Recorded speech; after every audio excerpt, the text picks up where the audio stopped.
Hello, പുതിയൊരു വീഡിയോയിലേക്ക് സ്വാഗതം. ഇന്ന് ഞങ്ങളവിടെ കൈപ്പക്ക ഉപ്പേരി, പാവയ്ക്ക ഉപ്പേരിയും പിന്നെ തേങ്ങ വറുത്തരച്ച കൂന്തൽ കറിയാണ് ഞാൻ ഇന്ന് വയ്ക്കാൻ പോകുന്നത്.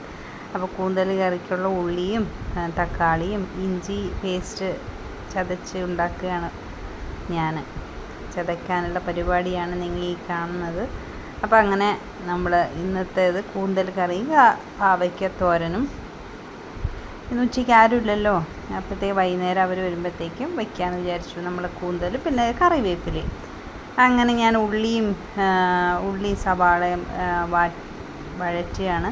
അതിലോട്ട് നമ്മൾ ഇഞ്ചി പേസ്റ്റും വെളുത്തുള്ളി പേസ്റ്റ് പിന്നെ തക്കാളി പൊടികളൊക്കെ ഇട്ടു. മല്ലിപ്പൊടി, മുളക് പൊടി, മഞ്ഞൾപ്പൊടി ഇട്ട് അതിൻ്റെ പച്ചമണം മാറുന്നത് വരെ നമ്മളതിനെ ഇതാക്കി.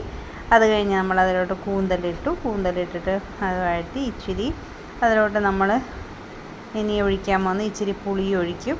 അതിലോട്ട് ഇച്ചിരി വെള്ളവും ഒഴിച്ചിട്ട് നമ്മളതിനെ ചൂടാക്കും.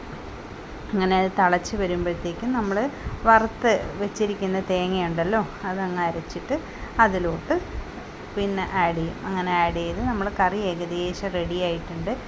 അങ്ങനെ നമ്മളെ കൈപ്പക്ക ഉപ്പേരിയും നമ്മളവിടെ റെഡിയാക്കിയിട്ടുണ്ട്. അപ്പോൾ ഇന്നത്തെ എൻ്റെ ചോറ് കഴിച്ചാലോ. കൂന്തൽ കറിയും ഇത് നമ്മുടെ കൂണില്ലേ, നമ്മൾ വീട്ടിൽ തന്നെ പിടിച്ച കൂണാണ്. അപ്പോൾ ഒരുപാട് കൂണുണ്ടായപ്പോൾ അമ്മ അച്ചാറുണ്ടാക്കിയിട്ട് എനിക്ക് കൊടുത്തു വിട്ട്. അങ്ങനെ കൈപ്പക്കയും നമ്മളത് ഉച്ചയ്ക്ക് പൊയ്കയ്ക്ക് കൊണ്ടുപോകാൻ കൂന്തൽ പൊരിച്ചതും കുമലും ഒക്കെ കൂട്ടിയിട്ട് ഒരു പിടി പിടിച്ചാലോ.